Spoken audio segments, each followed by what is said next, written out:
Bienvenidos a la segunda edición de Hermanos Inmobiliarios. Soy Leandro Pietro Nave Spinelli. Estamos acá muy contentos de los estudios de Stay Real y por YouTube. Y como estos hermanos inmobiliarios les tengo que presentar a mi hermano, pero también socio, Hernán Pietro Nave Spinelli. Bienvenidos a todos. Segundo programa. No lo puedo creer. No puedo creer que me presentaste como tu socio. Al final me parece que estás recapacitando y va terminando esa idea de expropiarme la empresa. Obviamente, sabes que el sábado estuve en el Obelisco defendiendo la propiedad privada. Y bueno, aparte ahora con esto del programa necesito un socio para que atienda Spinelli Propiedades e inevitablemente necesito un socio. Ah, pero entonces no me querés expropiar, me querés explotar. No, los socios no se pueden explotar. Esto es espalda con espalda, micrófono con micrófono. Ya te voy agarrando la mano, me parece. Mejor vamos a saludar al dueño de casa. Exactamente. Juan Porrazo, ¿cómo estás? ¿Cómo andan? ¿Cómo está? ¿Cómo nos viste? Felicitaciones, la rompieron todas, llovieron los mensajes, las buenas críticas. Bueno, muchas gracias. Muchas gracias. Bueno, ahora que somos las estrellas del canal, queremos una limusina, un asistente, alguien claro, que nos peine el jopo. No vendría nada mal. Sí.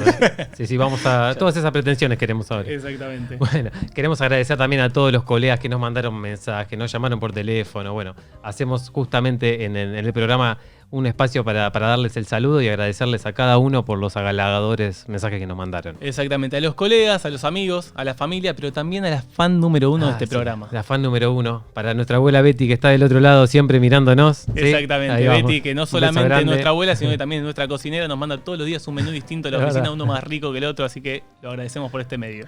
Bueno, empezamos con el programa y empecemos con la encuesta del día, el día de la semana pasada, mejor dicho. Exactamente, empezamos con los resultados de la encuesta del programa anterior. La gente votó en las redes sociales de Stay Real TV y la pregunta era, ¿cuál crees que va a ser la reacción del mercado ante la nueva ley de alquileres? Bien. Tienen que votar entre negativa y positiva. ¿Qué resultados tuvimos? Y el resultado fue negativa en un 97%. Ah, bien. Bueno, entonces está contundente el mensaje, ¿no? En donde el 97% entonces de las personas que respondieron la encuesta dice que el resultado y los efectos de la ley de alquileres va a ser negativo. Exactamente. Aparte recordemos que no solamente este resultado de arrolladores es de los inmobiliarios, sino que también en la encuesta pueden votar tanto propietarios, inquilinos, la sociedad en general. Es una encuesta abierta en las redes sociales de Stay Real TV. Bueno, y sobre la base de la encuesta y también retomando el tema del programa anterior, volvamos a la ley de alquileres, ¿no? Que tanta polémica genera en las partes intervinientes. Sí, menos para los legisladores en sí que creen que resolvieron una problemática de inquilinos y propietarios que lleva años. Sí, creo que justamente hicieron lo contrario, ¿no? Complejizaron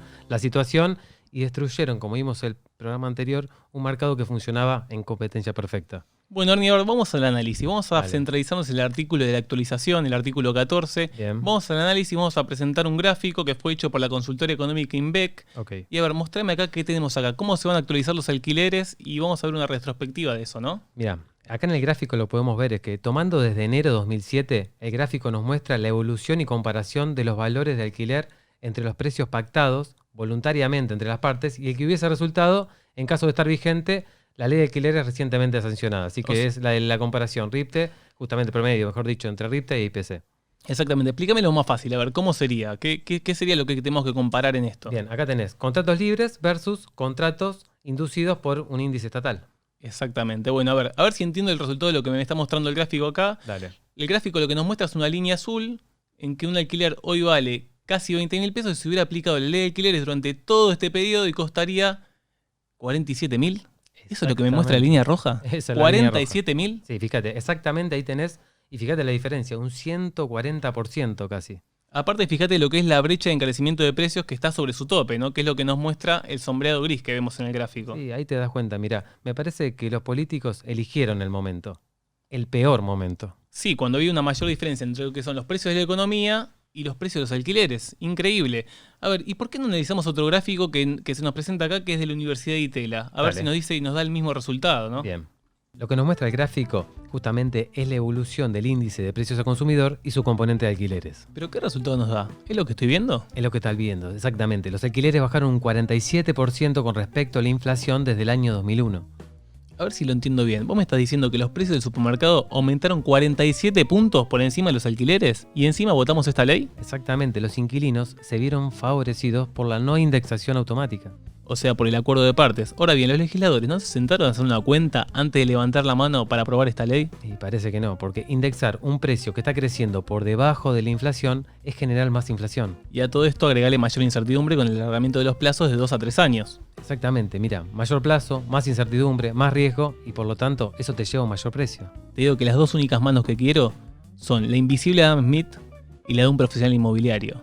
Sobre todo esta última, ¿no? Sí, sobre todo esa última. Bueno, creo que... ¿Vos creés que la tecnología hubiera logrado estos acuerdos? No, sin duda que no. Mira, los acuerdos libres con la intervención de un profesional inmobiliario que se realizan en el mercado venían hasta hoy haciendo que los alquileres siempre crezcan por debajo de la inflación y los salarios. La tecnología no hubiera logrado que los precios de los alquileres aumenten menos que los del supermercado y que los sueldos de los locatarios. Sí, exactamente. Más en un país como este, en donde tiene tantos matices socioeconómicos. Y esto nos demuestra que somos realmente necesarios. Que es más importante que ser obligatorios. Y mirá la frase del día.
Segundo bloque de Hermanos Inmobiliarios y me quedé solo en el estudio para presentar una sección que les encantó a todos los que nos miraron. Recibimos muchísimos mensajes con la historia de Little Park y hoy vamos a conocer una nueva historia inmobiliaria. Historias de propiedades, terrenos, casos emblemáticos que quedaron en la memoria colectiva de la sociedad, historias que incluyen causas judiciales, crímenes, corrupción y curiosidades. Vamos a tocarte el botón de la nostalgia. En este segundo capítulo, ¿dónde estás, hermano? Bueno, hermano, justo hoy esperemos que la gente que nos mira no toque botón. Hoy es 5 de marzo de 1988 y me vine hasta la bellísima ciudad de Mar del Plata para contarles sobre la historia de un departamento en el que se apagan las risas de todo un país. Vamos a verla. En la década del 80, la ciudad de Mar del Plata era sin lugar a dudas un símbolo de turismo argentino. Centros comerciales, galerías, juegos para chicos, gastronomía para todos los bolsillos, bingos, casinos y sus atractivas playas hacían de esta ciudad un lugar único para vacacionar. Se calcula que para esa época, en promedio, la Feliz era visitada por 3,5 millones de turistas por temporada. Lindo número, ¿no? Sumado a todo lo anterior, Mar del Plata se destacaba por su amplia carta de espectáculos para sus visitantes. Todos los artistas líderes de la época querían estar ahí. Susana Jiménez, Moria Kazán, Jorge Porcel, Juan Carlos Calabró y Javier Portales compartían carteles en los teatros, pero el líder capocómico indiscutido de esa época era Alberto Olmedo. Olmedo supo conquistar el corazón de los argentinos de todas las edades. Primero los más chicos con el Capitán Piluso. ¿Tengo cara de loco? ¿Quién? Yo. ¿Vos? Sí. Sí. ¿Soy un payaso? ¿Quién? Yo. ¿Vos? Sí. Sí. Luego los más grandes con el Mano Santa. Adianchi. Adianchi.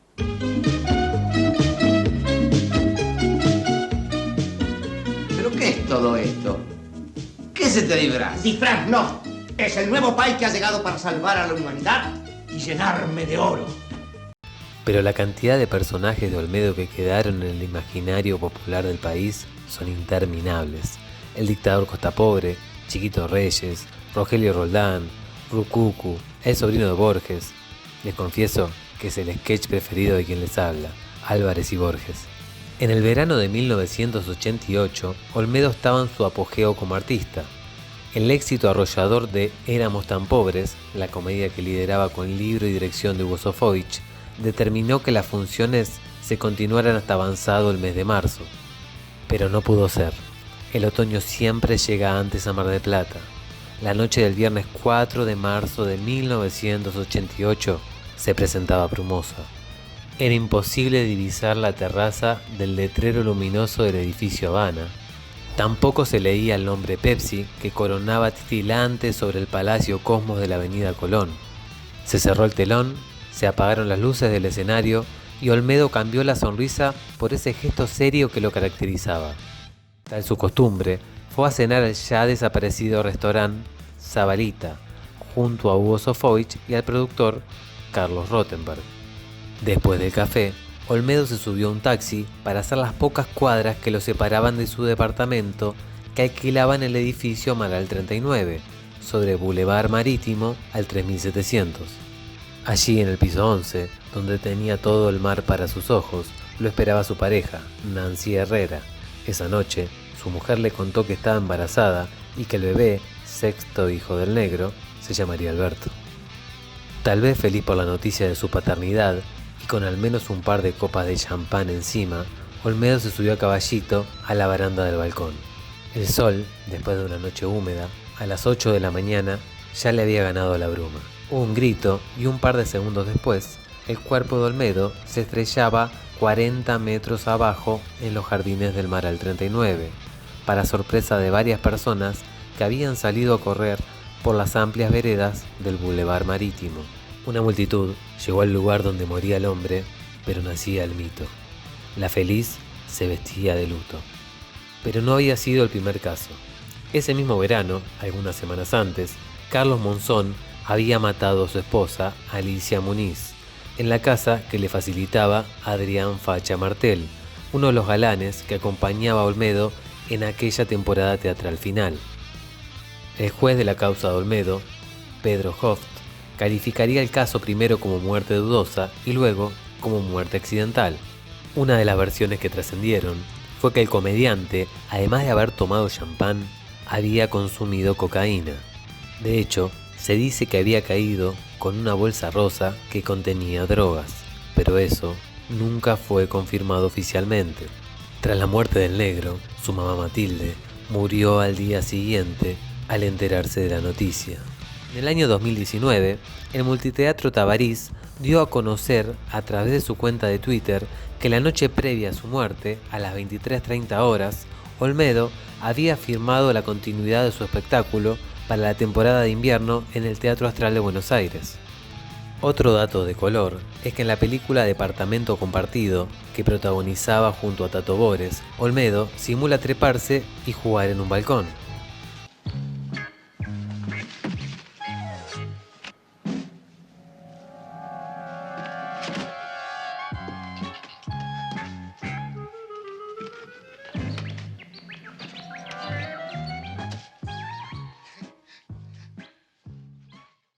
Por su parte, el 27 de febrero de 2007 se inauguró sobre la avenida Patricio Peralta Ramos un monumento en homenaje al último capo cómico frente al inmueble donde ocurrió el accidente. Pero, ¿cuánto vale hoy el departamento en el que murió Olmedo? Tomando solo el inmueble, el ladrillo sin contenido histórico, fríamente valdría entre 150 y 200 mil dólares. Sin embargo, la dificultad de esta tasación está en tamizar el valor de un inmueble que se llevó parte de la felicidad de la sociedad argentina versus el último lugar donde vivió un ídolo. De lo que no hay dudas es que aquel piso 11 del elegante Amaral 39 quedará por siempre en la historia por ser el departamento donde los argentinos empezamos a ser un poco menos felices.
Bueno, estamos de nuevo en Hermanos Inmobiliarios, último bloque, y tenemos un gran invitado hoy, ¿eh? Un excelente invitado y bueno, él se autodefine, Ernie, como un entrerriano en Buenos Aires, pero yo les aseguro que es mucho más que eso. Es economista graduado en la Universidad de Buenos Aires. La misma facultad donde fuimos nosotros. Che, se me pianta un lagrimón, ¿eh? La verdad que sí, Córdoba y Junín, qué lindo edificio. Tiene un máster en economía en la Universidad del SEMA y además es director de la consultora INVEC.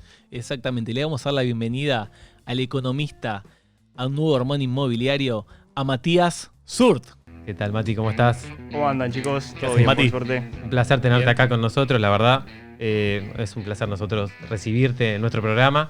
Y bueno, el mismo día que se sancionó la ley de alquileres en el Congreso, esa misma noche, vos publicaste un tuit que hacía referencia al artículo 14 de ese proyecto de modificación del Código Civil, en donde hacía referencia justo a la indexación, ¿no? que preveían para los contratos de locación. Y ese tuit, con ese cuadro, tuvo mucha repercusión en nuestro sector. Exactamente. Ahora, Juan, tenemos el tuit de Mati para poner en pantalla.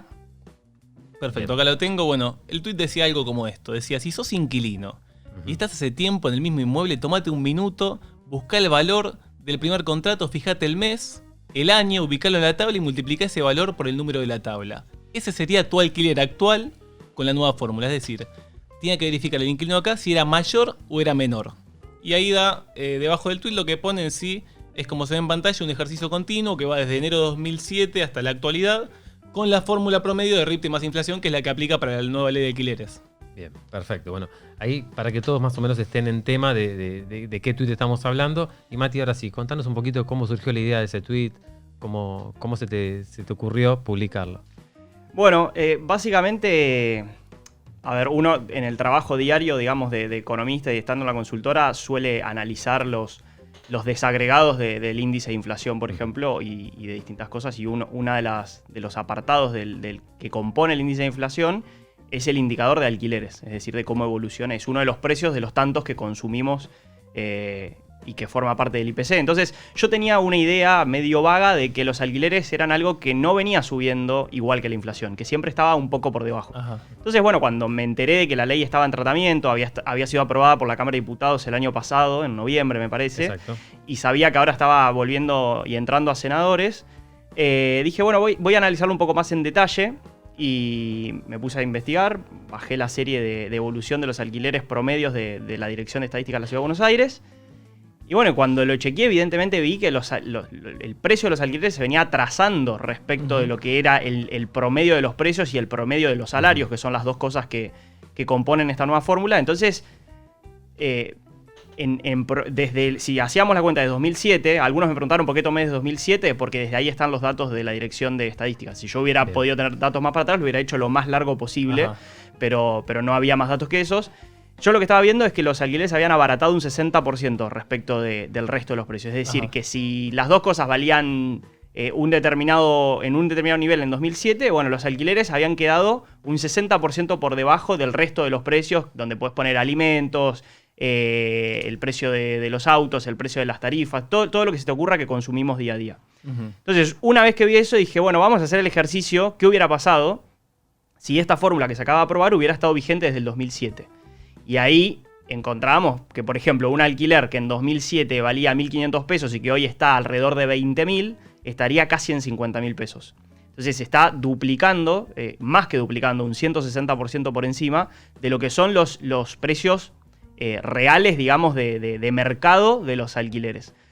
Entonces, de ahí surge la idea, armé el hilo y primero no había agregado lo de la tabla y después dije, bueno, para hacerlo un poco más impactante y que la gente lo pueda ver, Más porque a veces intuitivo. como que hay mucha desconfianza respecto Claro. de los datos y dicen, bueno, no sé de dónde miró los datos. Y dije, bueno, este es el índice que cada uno que está alquilando mire cómo estaría su posición. Y ahí se como que generó bastante más ruido porque la gente lo pudo ver en primera persona. No, y a partir de eso vimos que también, a partir del cuadro, hubo muchos comentarios de muchos inquilinos que iban dando testimonio que su situación personal, a través de los contratos que habían firmado voluntariamente y habían pactado con cada propietario, estaba por debajo del número que le surgía a partir del resultado de aplicar el cuadro que vos habías presentado. Exactamente, sí. O sea, en la diversidad de los consensuados, digamos, o sea, ganaba siempre contra la indexación. O sea, Sí. eso era lo que termina evidenciando. Y Mati, contar un poquito a la gente, que ahora bueno, vamos a ver lo que son los tweets, de lo que fue escribiendo la gente. Contar un poquito a la gente el placer, porque nos tildan un poco de cuadrados a los que estamos graduados en ciencia económica, ¿viste? Son un poco crueles. Pero contale a la gente el placer que genera que los datos, producto de tu investigación... El dato duro, ¿no? El dato duro, exactamente, reciban una respuesta instantánea a partir de los tweets que, o sea, es decir, se verifica con la realidad al momento en el cual vos publicás el tweet. Y la gente misma te escribe y eso es increíble, ¿no? Sí. Contale el placer un poquito. Sí, la verdad que sí, ¿Qué porque sentimos? muchas veces te pasa, o sea, vos estás todo el día mirando datos y siguiendo series y la gente no, porque es normal, obviamente, cada uno hace a lo que se Obviamente. dedica. Pero entonces eso va generando como una sensación y entre la realidad y lo que efectivamente viene pasando puede haber una disociación muy importante. Exactamente. Muchas veces. Y creo que con los alquileres, por ejemplo, es algo en lo que pasa muy claramente y que incluso, desde mi punto de vista, les pasó hasta a los legisladores. O sea, me parece a mí que el Congreso claro. terminó legislando con un prejuicio y con una creencia respecto del mercado y no con los datos. Que eso incluso me parece un poco más preocupante porque si estás por legislar me parece que ahí sí Debería haber un conocimiento de la exactamente. situación para poder legislar justamente Sí. y no generar un efecto contrario, ¿no? Así es. Y viendo, bueno, vamos, Juan, por favor, algunos de los tweets, si querés, vamos poniéndolos en pantalla, que fuimos viendo de los inquilinos. Bueno, por ejemplo, acá tenemos uno que decía Luciano López dos Santos, nos decía el 50% más de lo que pago actualmente. ¿Quién aprobó esta locura? No puedo creerlo realmente. Tremendo el testimonio. Bueno, y después tenemos a Adrián Moneta, por ejemplo. Adrián Moneta dice, le escribe a Matías Ut y dice, si la ley nueva de alquileres hubiera estado vigente desde marzo de 2011, hoy tendría que pagar un 230% del alquiler que pago ahora. Qué lindo que nos protejan hacia los inquilinos. Mati, con respecto a esto, si lo llevamos a un paralelismo futbolístico, ¿vos crees que la agrupación de inquilinos que luchó en esta ley se metió un gol en contra, está festejando un gol en contra? Y me parece que sí.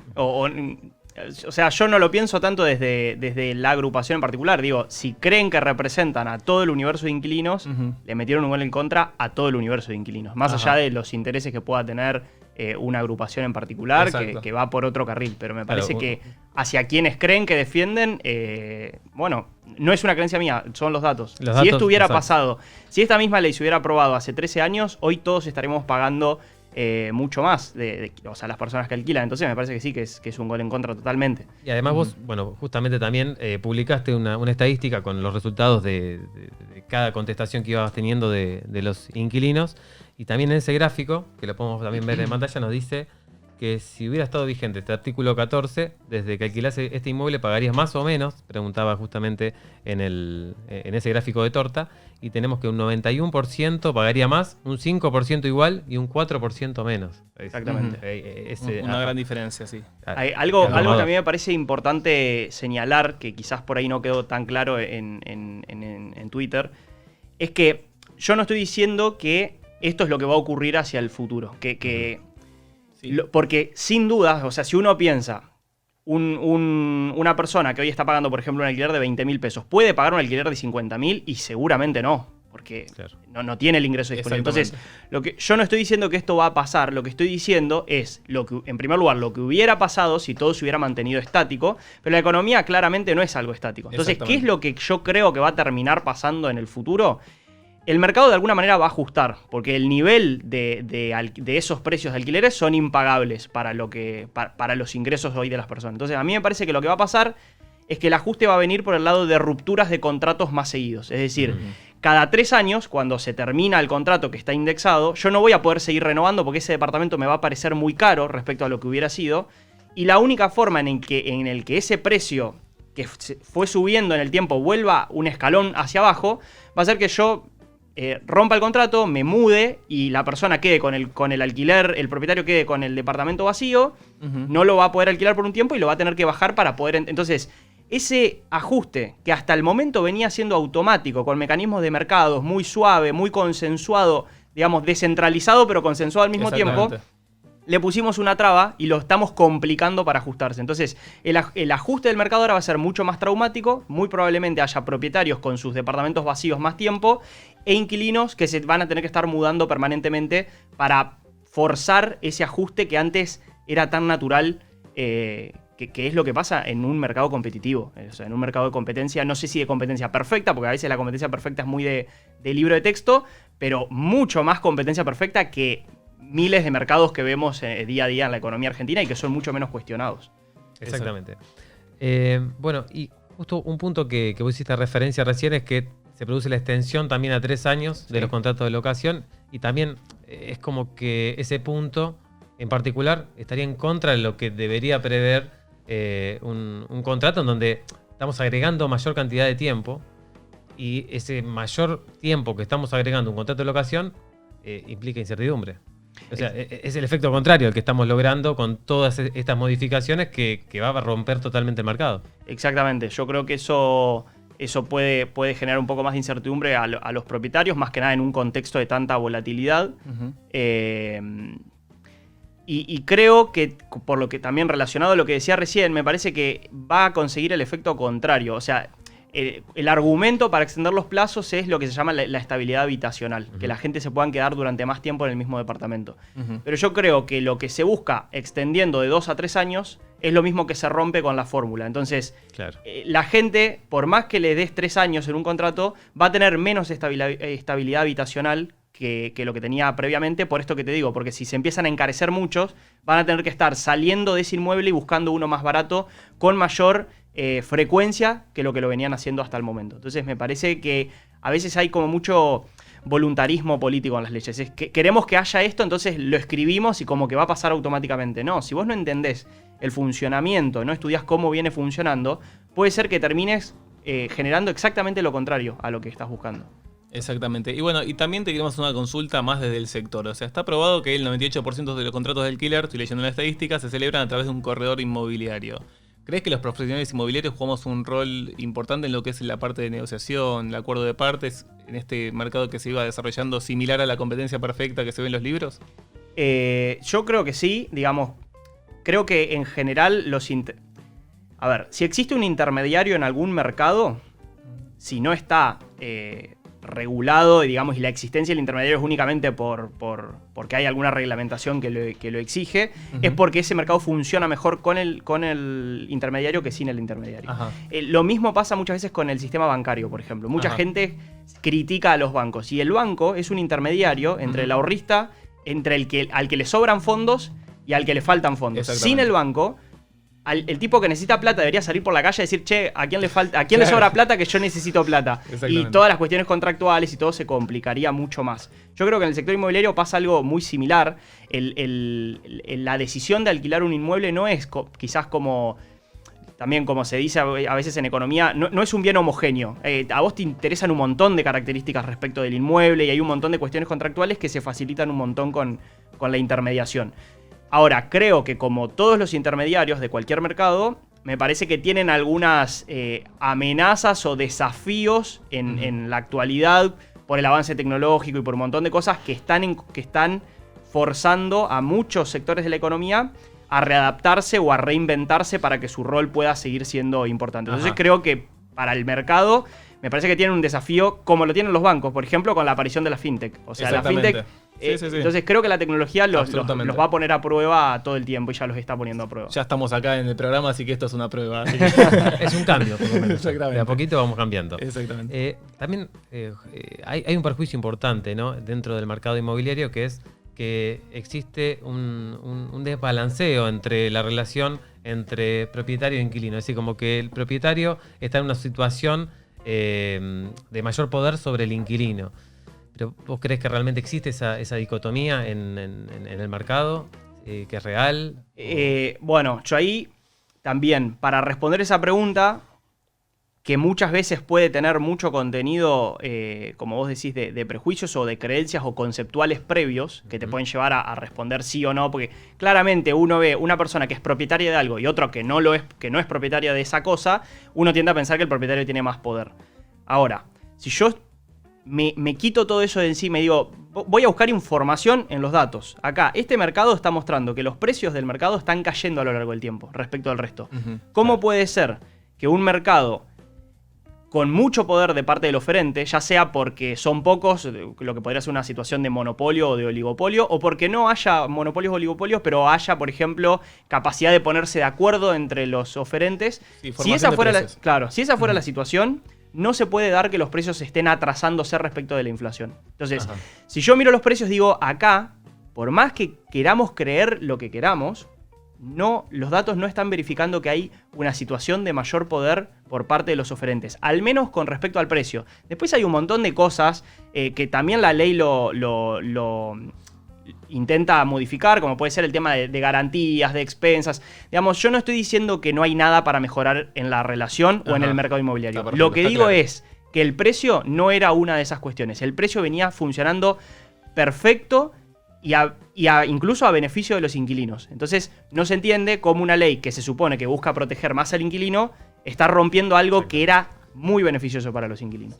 Perfecto, así como no contempla un factor tan importante como el precio, o sea, es como es la parte fundamental de la ley, la actualización del precio. Eso es como lo que uno le hace ruido de esto. Totalmente de acuerdo. Yo creo que si vos le preguntás a un inquilino, mirá, te puedo mejorar el tema de las expensas, te puedo mejorar la garantía, pero el precio, el tipo te va a decir, no, mirá, todo eso me viene bien, pero el precio es lo más importante. Lo más importante. O sea, como que se ve mucho el lado de la decisión política más de la evidencia económica que vos hiciste, por ejemplo. Desde el lado, por ejemplo, desde el lado de la oferta, ¿no? Justamente estamos hablando de esa relación que no existe, a nuestro criterio tampoco, un mercado oligopólico ni monopólico, mucho menos, algo que planteamos en el programa anterior. ¿Por qué crees que la oferta, los propietarios, con la rentabilidad tan baja que existe en el mercado inmobiliario, ponen los departamentos en alquiler? Bueno, me parece a mí que eso tiene también una respuesta económica, macroeconómica, que es que hay pocas opciones, hay pocos sustitutos, digamos, aún cuando la rentabilidad es baja.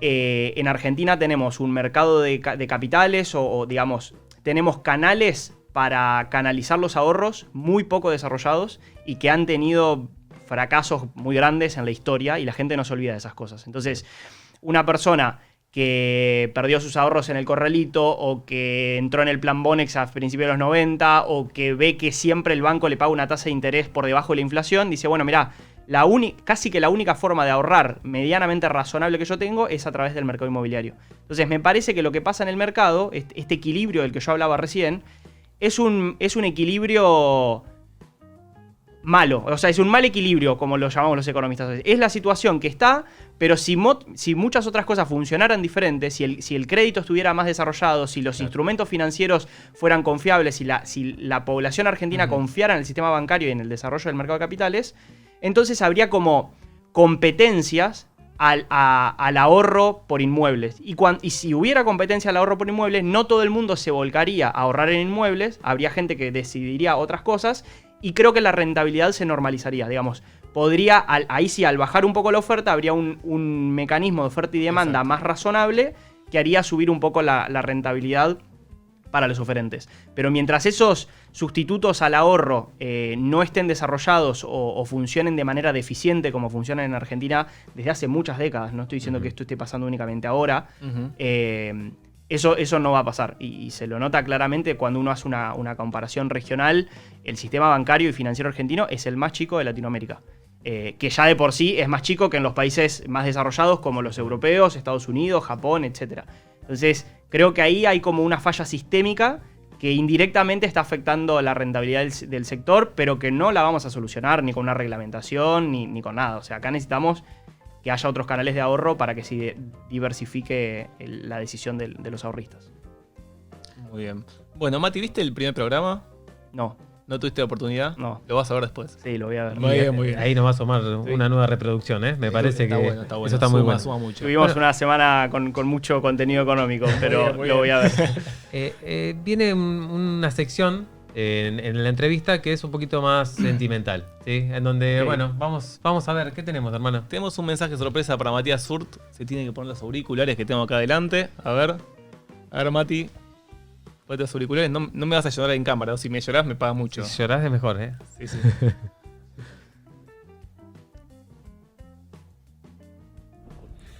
Hola, ¿cómo están todos? Espero que muy bien. Bueno, sé que Mati va a estar con ustedes ahí en Hermanos Inmobiliarios, así que obviamente momento para aprovecharlo y aprender mucho de economía, una persona que sabe un montón. Trabajamos juntos hace casi 2 años ya en este proyecto que es Inbec, que viene, bueno, obviamente él desde hace mucho más y con mucha amabilidad me aceptaron y ahora estamos trabajando juntos. Me parece que armando un equipo muy, muy interesante en un montón de cuestiones.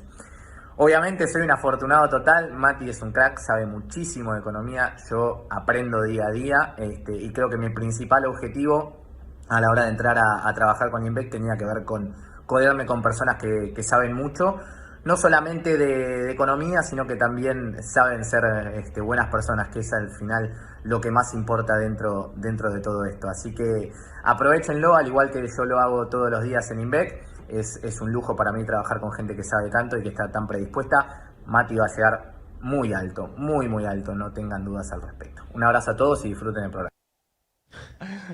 Gracias Santiago Bulat por el mensaje, por la gentileza y pronto lo invitamos. Cuando quieras te invito a Santiago Bulat al programa, muy interesante también, un gran economista. Y bueno, ¿querés responderle, Mati, el helador saludo a Santiago? Un genio, Santi.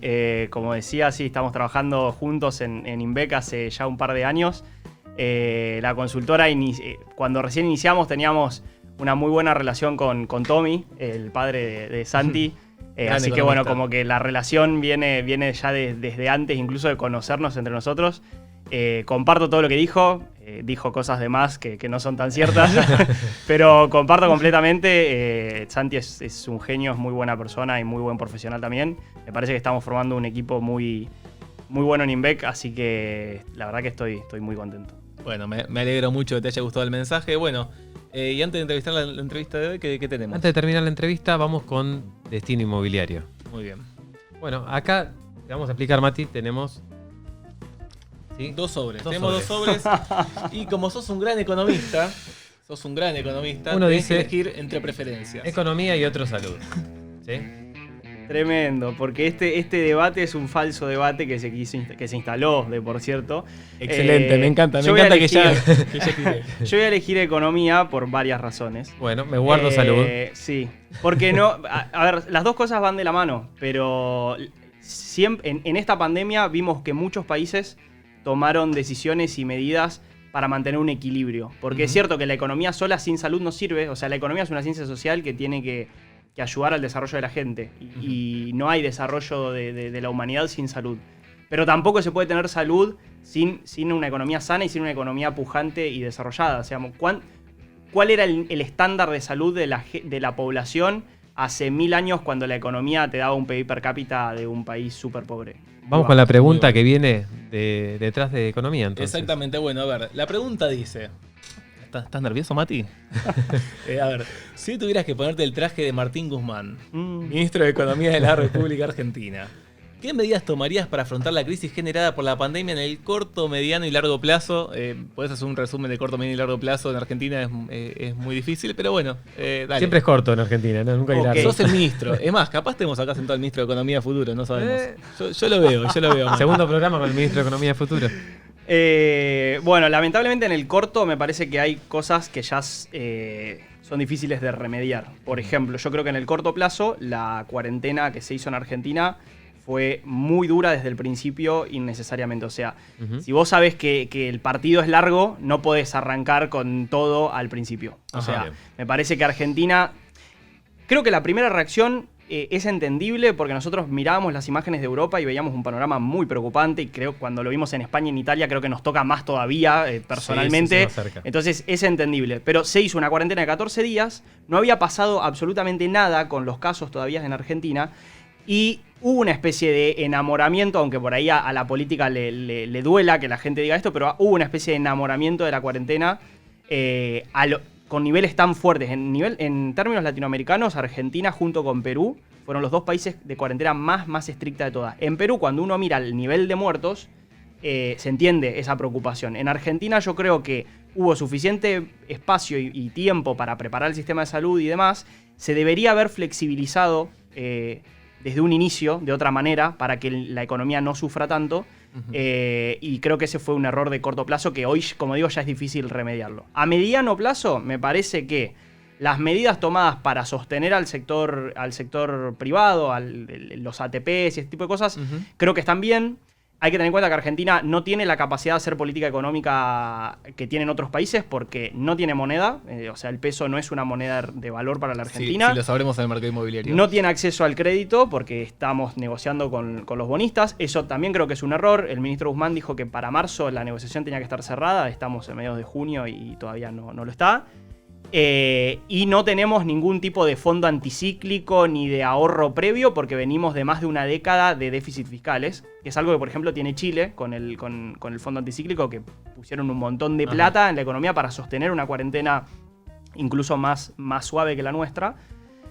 Y en el largo plazo, creo que... Bueno, yo creo que en el largo plazo, por ahí tengo una visión un poco más optimista en el sentido de que yo no creo que esta pandemia... Acá dejando soñar un poquito. Por favor. Por favor, que No, somos todos jóvenes. Yo no creo que esta pandemia cambie radicalmente el mundo ni el sistema económico como algunos están pensando. Esto obviamente puedo estar súper equivocado, pero todos creo que podemos estar súper equivocados porque es adivinar. Pero a mí me parece que no va a haber un gran cambio de como todo lo que sabíamos de la economía y del mundo cambió y nada va a volver a ser como antes. Me parece que es un poquito exagerado.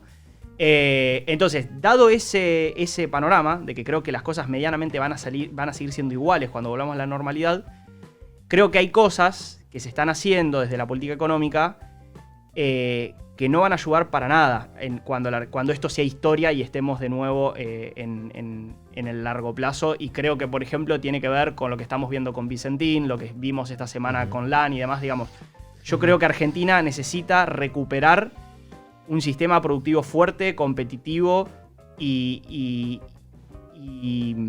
apostar, digamos, por el sector privado, digamos. Contra el sector privado, contra la inversión y contra la generación de riqueza que hacen los empresarios, no vamos a ir a ningún lado. O sea, me parece que ahí el gobierno le está errando mucho, digamos, al ruido y al problema que ya está generando la pandemia, le estamos generando cosas extras, como intervenciones, como estamos asustando al capital, combatiendo al capital, dirían quizás los integrantes del gobierno, y me parece una pésima estrategia. Los países con mayor acumulación de capital y con mayor inversión son los más prósperos. No hay mucha más opciones para eso, y creo que esas cosas no van a cambiar en el futuro. Menos inversión estatal, más apoyo al sector privado, ¿no? Exactamente. Ojalá se cumpla el sueño de largo plazo, sobre todo, porque bueno, soñemos en largo.